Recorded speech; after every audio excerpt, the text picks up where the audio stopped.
8월 4일 목요일입니다. 오늘은 미가 2장 1절로 마지막 13절 침상에서 죄를 꾀하는 자들이라는 제목입니다. 침상에서 죄를 꾀하는 자들. 미가서는 모두 7장으로 구성되어 있죠. 1장부터 2장까지는 이스라엘 백성들에 대한 분명한 심판, 남유다와 북이스라엘 백성들 모두에게 하나님이 반드시 그들을 심판하시고 그들을 흩어버리실 것이다. 그러나 그 중에서도 남은 자를 하나님이 모으시겠다 하는 말씀이고, 3장부터 5장까지는 예루살렘이 반드시 멸망할 것과 그리고 메시아 왕국이 세워질 것에 대한 예언이에요. 이것이 우리가 어제 1장에서 공부했죠. 미가서가 묵시록이라고 그랬죠. 묵시록. 예루살렘이 멸망할 그것을 마지막 종말의 사건에 비유해서 메시아 왕국이 들어설 것이다 라고 소개를 하고 있다고 그랬어요. 그리고 마지막 6장에서 7장은 다시 이스라엘 백성들을 향해서 회개할 것을 요청합니다. 너희가 멸망할 것이니까 반드시 하나님 앞에 회개해야 된다. 회개치 않으면 지금 앞에서 선포한 그 일이 그대로 이루어질 것이다. 그러나 회개하는 자에게는 하나님의 구원이 임할 것이다 라고 지금 선포하는 내용으로 이렇게 구성이 됩니다. 이 미가서가 활동하던 시기는 남유다나 북이스라엘 모두 아주 경제적으로 크게 번영하고 정치적으로도 꽤 안정이 돼 있던 그런 시기입니다. 저 위쪽에 북이스라엘 이 아람의 위쪽에 아수르가 자연재해, 홍수도 나고 지진도 나고 이런 자연재해가 일어나가지고 그 힘이 살짝 쭈그러들 때입니다. 이때 이제 요나가 그쪽으로 파견돼가지고 하나님이 그들을 니느웨를 회개시키는 일이 벌어지고 있죠. 그래서 니느웨가 힘이 살짝 쭈그러들었다가 다시 이제 힘이 회복되는 그 시기가 지금 이 미가가 남유다와 북이스라엘에게 말씀을 전하는 때입니다. 지금 이 아수르는 BC 745년부터 디글랏 빌레셋 3세가 등장해가지고 아수르가 다시 회복을 시작합니다. 그러다가 살마네셀 5세, 그리고 사르곤 2세, 그리고 사네립까지 이어지는 요게 굉장히 아수르가 최번성한 강성할 때인데, 요 가장 번성하는 요 시기에 이제 지금 미가 선지자가 이제 활동을 하는 때예요. 그래서 요때 언제 어떤 일이 벌어지냐면 721년에 살마네셀 2세를 통해서 이 살마네셀 5세를 통해서 북이스라엘이 멸망해요. 이게 BC 721년 때 멸망하는 거죠. 그러니까 미가 선지자가 하나님의 말씀을 전하는 요 시기에 북이스라엘이 멸망하는 것을 목격을 하는 겁니다. 그리고 남유다는 사네립이라는 이 아수르의 왕이 이스라엘을 두 차례 공격해가지고 거의 예루살렘이 멸망하기 직전까지 가죠. 요걸 몸소 다 경험을 하고 체험을 하는 그런 때입니다.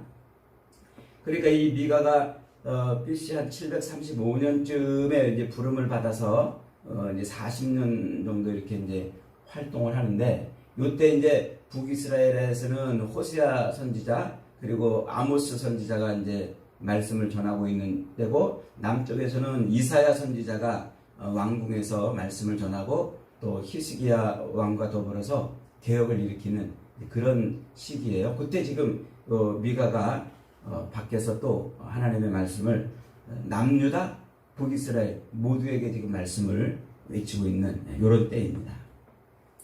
그러니까 이 미가가 지금 이 말씀을 전하려고 하는 요 관점, 요 포인트는 뭐냐면, 남유다나 북이스라엘 모두 그들이 하나님을 왕으로, 하나님을 자신들의 왕으로 섬기지 않고 통치자로 인정하지 않고 하나님의 백성임에도 불구하고 자기들 멋대로, 자기들 마음대로 살고 있다는 거예요. 그런 죄를 지금 지적하고 있는 거예요. 그래서 그 죄를 인해서 하나님이 하나님의 그 통치하심을 거부한 그 백성들을 심판하시고 하나님의 나라를 다시 세우겠다. 그들을 심판하시고 다시 세우겠다 라고 지금 말씀을 하고 있는 겁니다. 그래서 이 하나님의 통치하심, 하나님의 그 왕되심을 거부한 그 백성들을 이제 심판하시고 새로운 하나님의 나라, 하나님이 아주 강력하게 통치하시는 새로운 하나님 나라를 세우는데, 그게 뭐냐면 그게 바로 메시아 왕국인 거예요. 그래서 그 예루살렘 멸망을 이것을 마지막 종말의 사건과 비유해 가지고 메시아 왕국을 소개를 하고 있다, 이렇게 설명을 드렸죠. 그래서 요 미가서에서는 그 메시아 왕국을 이룰 예수 그리스도의 탄생을 소개하는 그런 예언이 등장을 합니다. 미가서 5장 2절에 베들레헴 에브라다야, 너는 유대 고을 중에서 가장 작을지라도 내게서 유대를 통치할 자가 나올 것이다, 이렇게 예언하잖아요. 이게 이제 예수 그리스도의 탄생을 예언하는 거죠. 그 메시아 왕국이 어떻게 올 것인지를 예언하는 말씀으로 이렇게 소개가 되고 있는 것입니다. 오늘 이스라엘 백성들의 죄를 지적하는 본문은 이렇게 시작합니다. 그들이 침상에서 죄를 꾀하며, 1절입니다. 그들이 침상에서 죄를 꾀하며 악을 꾸미고 날이 밝으면 그 손에 힘이 있으므로 그것을 행하는 자는 화 있을진저. 이스라엘 백성들이 지금 어떻다는 거예요? 그들이 침상에서 죄를 꾸몄다 그랬어요. 오늘 설교 제목을 여기서 뽑아왔어요. 그러니까 이스라엘 백성들은 침상에서 죄를 꾸미고 죄를 꾀하고 악을 꾸몄다 그랬어요. 그러니까 이제 밤에 누워가지고 무슨 생각으로 가득 차 있는 거예요. 내일 무슨 악을 행해야지, 무슨 일을 벌여야지, 이것을 지금 행하고 있다는 겁니다. 그러니까 지금 이스라엘 백성들, 남유다나 북이스라엘 백성들이 행하고 있는 그 죄악이 뭐라는 거예요? 그 죄악이 우발적으로 벌어진 죄악이 아니고, 어쩌다 일어난 죄악이 아니고, 또는 어쩔 수 없이 행하는 이제 그런 죄악이 아니고, 아주 단단히 마음을 먹고, 그리고 아주 깊이 생각해가지고 범하는 그런 죄라는 거예요. 그러니까 아주 죄가 그냥 습관화되어 있고 죄를 밥 먹듯이 하고 있는 그런 삶이라는 것이죠. 보통 우리가 이제 저녁에 잠자리에 들면, 침상에 들면, 침상에서 우리는 뭐 합니까? 우리의 그 피곤한 육체를 쉬고 또 혼란했던 우리의 정신을 좀 가다듬고 휴식을 취하는 게 잠자리잖아요. 그래서 우리가 잘 알고 있는 시편의 다윗도 항상 그 침상을 하나님을 만나는 시간이라고 이렇게 표현을 해요. 68편, 시편 63편에서 내가 나의 침상에서 주를 기억하며, 혹은 침상에서 내가 회개하며, 주로 이제 다윗은 이 밤에 그 침상에 누웠을 때 하나님을 떠올리는 곳으로 이렇게 침상을 소개해주고 있는데, 지금 이스라엘 백성들은 뭐하고 있다는 거예요? 그 침상에서 뭐하고 있다? 내일 행할 일을 꾸미고 있다는 거예요. 그런데 내일 행할 일들이 뭐냐면 죄를 꾀하고 악을 꾸미는 그런 일들을 지금 행하고 있다는 것이죠. 그러니까 잠자리에 들어가지고 매일 궁리하는 거예요. 내일 무슨 죄를 지을까? 무슨 죄를 지을까? 그래서 그들이 밤새도록 궁리하고 날이 밝으면 행하는 죄악이 뭐냐면 2절입니다. 밭을 탐하여 빼앗고 집들을 탐하여 차지하니 그들이 남자와 그의 집과 사람과 그의 산업을 강탈하도다. 그러니까 밭이 탐나면 밭을 빼앗고, 집이 탐나면 집을 빼앗고, 그 어떤 집에 그 사람의 사람을 아주 제압해가지고 그 기업, 그 산업을 다 빼앗는 거예요. 재산을 강탈하는 것이죠. 이 집이나 밭은 어떤 사람에게 있어서 생존의 최후의 보루 아닙니까? 그래서 집이나 밭은 그 한 사람의 삶의 최후의 보루인데, 그런데 그 집을 아무 거리낌 없이 그냥 빼앗아 버리고, 그 밭을 아무 죄책감 없이 그냥 빼앗아 가고 있다는 것이죠.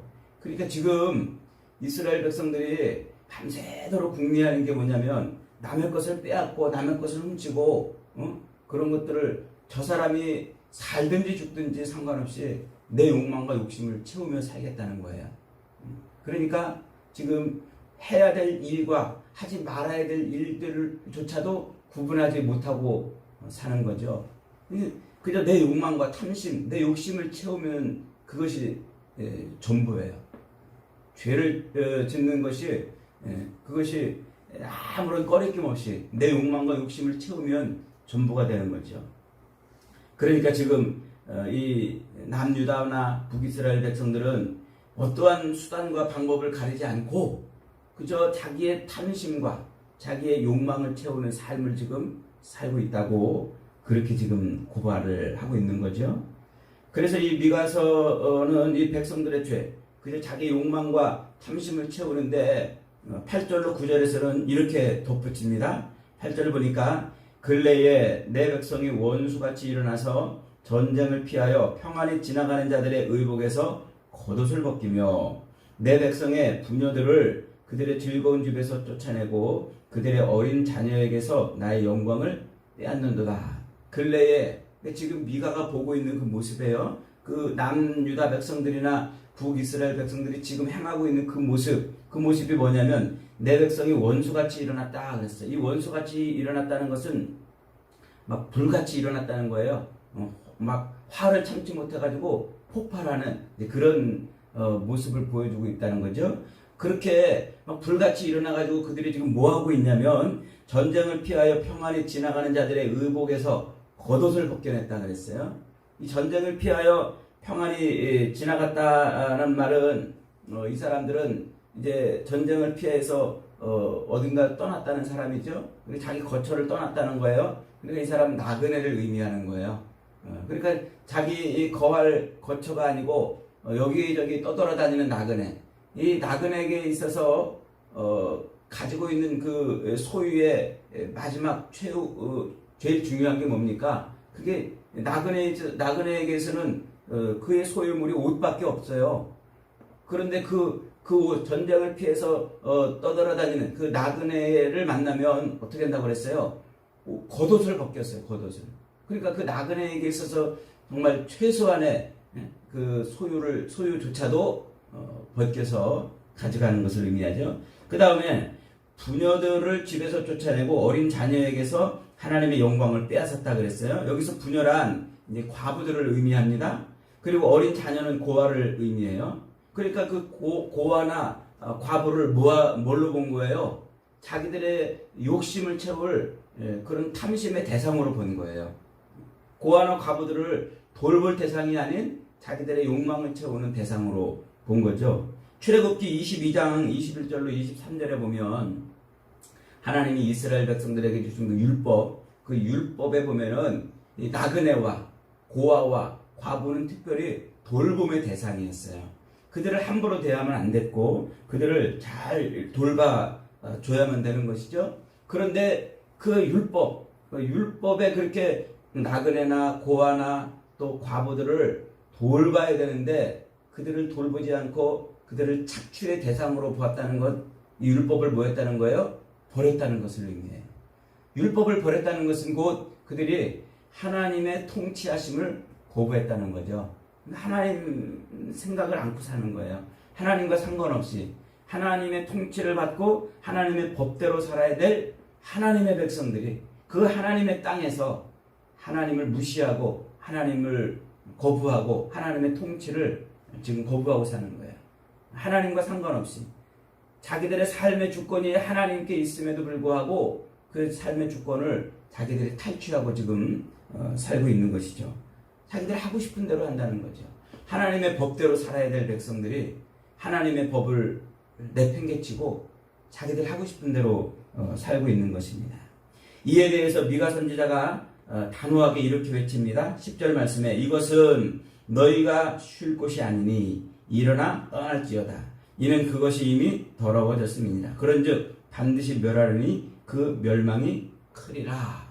이것은 이라고 말하고 있는데 이것은 이곳은 번역해야 좀 더 정확한 번역이 됩니다. 그러니까 이곳은 지금 이곳이 어디예요? 이스라엘 백성들이 발 딛고 살고 있는 그 땅 어디죠? 가나안 땅을 의미하는 거예요.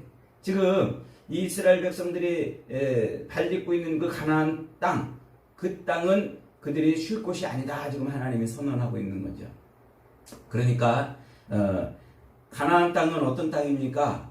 하나님이 하나님의 백성들을 애굽에서 꺼내서 하나님의 나라를 이루려고 그들에게 주신 땅이에요. 그러니까 이스라엘 백성들은 한마디로 지금 정체성이 뭐예요?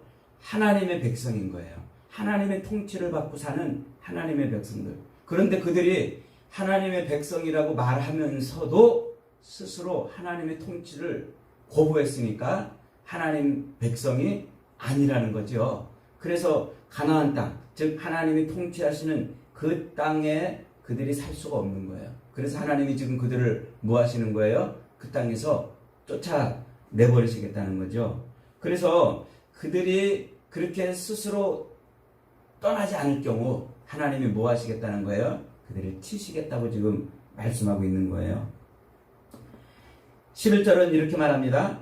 이런 분명한 외침에도 불구하고 이스라엘 백성들은 하나님을 두려워하여 회개하고 있는 것이 아니라 오히려 더욱 집중해서 자기 욕망을 채우고 있습니다. 11절에 보니까 사람이 만일 허망하게 행하며 거짓말로 이르기를 내가 포도주와 독주에 대하여 네게 예언하리라 할 것 같으면 그 사람이 이 백성의 선지자가 되리로다.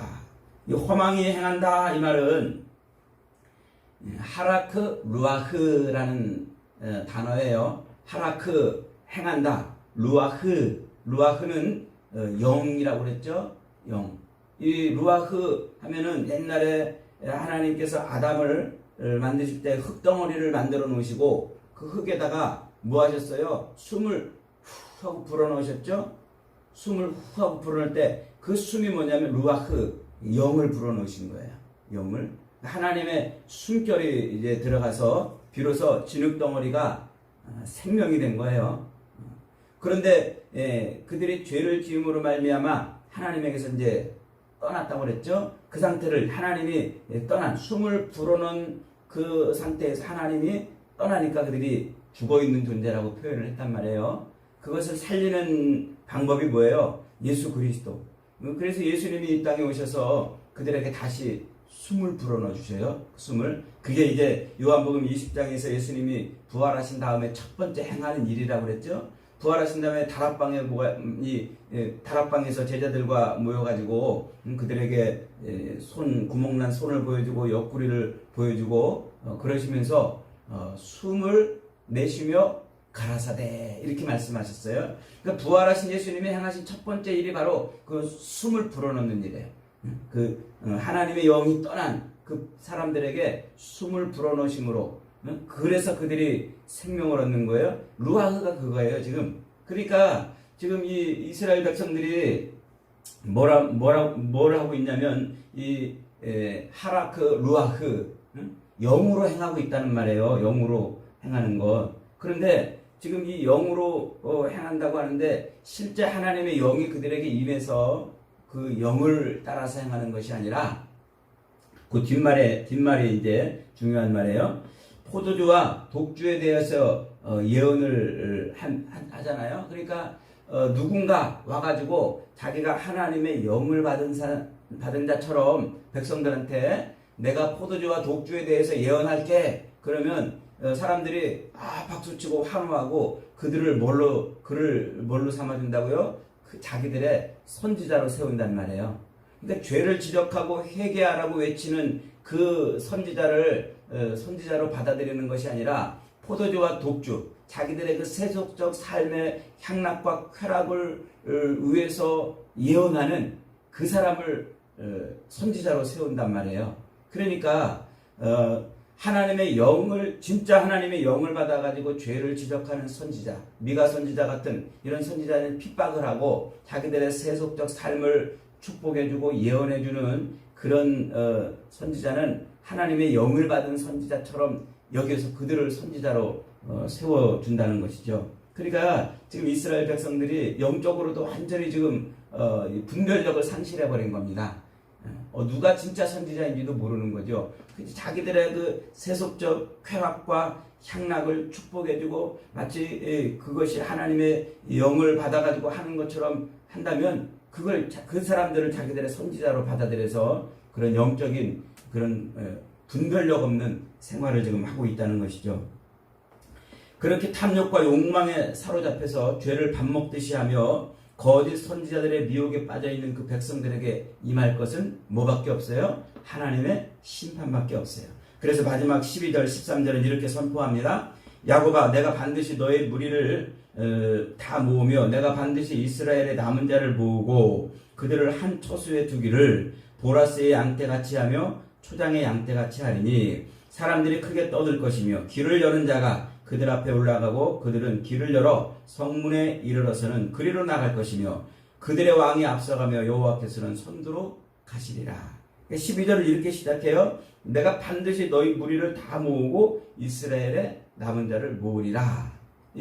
그러니까 지금 이 죄악을 밥 먹듯이 하고 거짓 선지자의 미혹에 끌려다니고 있는 그 사람들을 뭐 하시겠다는 거예요? 이를 심판하시고 흩어버리시겠다는 거예요. 흩으신 다음에 그 다음에 남은 자를 다시 모아 그들을 하나님의 통치하심을 받는 백성으로 만들어 주겠다는 거죠. 그래서 한 초소에 모아두고 그들을 보라스의 양떼같이 초장의 양떼같이 비유법입니다. 그러니까 이 푸른 초장에 있는 양떼들처럼 남은 자를 다시 모아내서 하나님의 백성으로 삼겠다는 거예요. 그래서 그 남은 자를 모아내서 하나님의 이 통치하심을 받는 그런 백성으로 삼는데 마지막에 13절 끝에 보면 그들의 왕이 앞서가며 여호와께서는 선두로 가시리라. 이 말을 이제 직역을 하면 여호와께서 그들의 왕이 되어 앞장서시리라 이 말이에요. 그러니까 지금 이스라엘 백성들 죄를 밥 먹듯이 하고 영적인 분별력까지 잃어가지고 거짓 선지자, 하나님의 말씀을 전하는 진짜 선지자를 핍박하고 외면하고 거짓 선지자, 자기들의 삶의 이 향락과 쾌락을 축복해주는 거짓 선지자를 받아들여 살고 있는 그들을 하나님이 반드시 심판, 멸하시고 흩어버리실 것이다. 그 가나안 땅에서 쫓아내실 것이다. 그리고 남아있는 자들을, 이 남은 자들, 렘난트죠. 이 남은 자들을 하나님께서 푸른 초장의 양떼처럼 보호하시고 하나님이 그들의 왕이 되어가지고 그들 앞에서 나가실 것이다 라고 지금 말을 하고 있는 겁니다. 그러니까 지금 남유다 백성들이나 북이스라엘 백성들 모두 하나님의 통치를 받는, 하나님의 땅에서 하나님의 통치를 받는 하나님의 백성들로 살아야 되는데 그들이 하나님의 통치를 거부하고 자기 욕망대로 지금 살고 있습니다.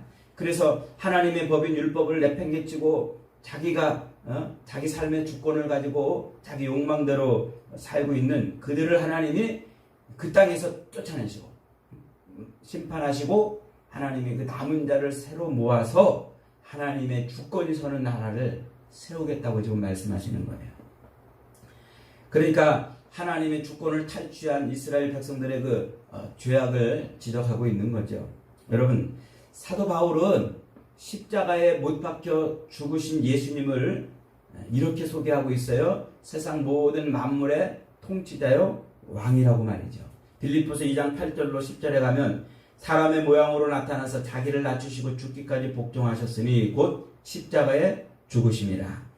이러므로 하나님이 그를 지극히 높여 모든 이름 위에 뛰어난 이름을 주사 하늘에 있는 자들과 땅에 있는 자들과 땅 아래에 있는 자들로 모든 무릎을 예수의 이름에 꿇게 하시고. 그래서 예수님을 뭐 하시는 거예요? 십자가에 못 박혀 죽으셨던 그 예수님이 만왕의 왕으로 서시는 거예요. 만왕의 왕. 그리고 11절에 모든 입으로 예수 그리스도를 주, 모든 입으로 예수 그리스도를 주, 통치자로 시인하여 하나님 아버지께 영광을 돌리게 하셨느니라.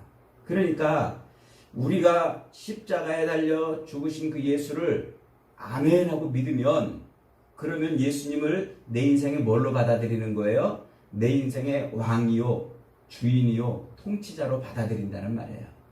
우리가 예수님을 믿으면 그렇게 예수 그리스도를 내 삶의 주인이요 왕으로 통치자로 인정하고 받아들이는 거예요. 그러면 우리의 모든 삶의 주권을 그분께 우리는 이양해드리며 사는 거죠. 이것이 그리스도인의 삶이고 이것이 성도인 것입니다.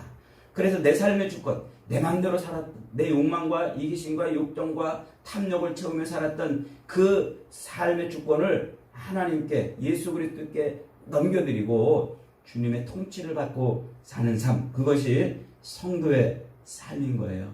그런데 만일 우리가 그리스도의 그 통치하심, 예수 그리스도의 그 주권을 넘겨드리지 못하고 내 삶을 내 맘대로 산다면, 예수를 믿는다고 하면서도 내가 하고 싶은 대로, 내가 바라고 내가 원하는 이 땅에서 그저 욕망과 욕심을 채우는 삶을 살려고 몸부림친다면 지금 이 남유다나 북이스라엘 백성들하고 별반 다를 것이 없는 거예요. 그 죄악 가운데 살고 있는 거죠. 입술로는 예수를 주로 고백하지만 실제 삶에서는 예수 그리스도를 거부한, 하나님의 통치를 거부한 삶을 사는 겁니다. 그래서 이스라엘 백성들의 그 지금 이 백성들과 다를 바 없는 삶을 사는 것이죠. 사랑하는 여러분, 여러분 예수 그리스도를 믿으십니까? 그러면 삶의 주권을 고스란히 넘겨드리고 사십시오.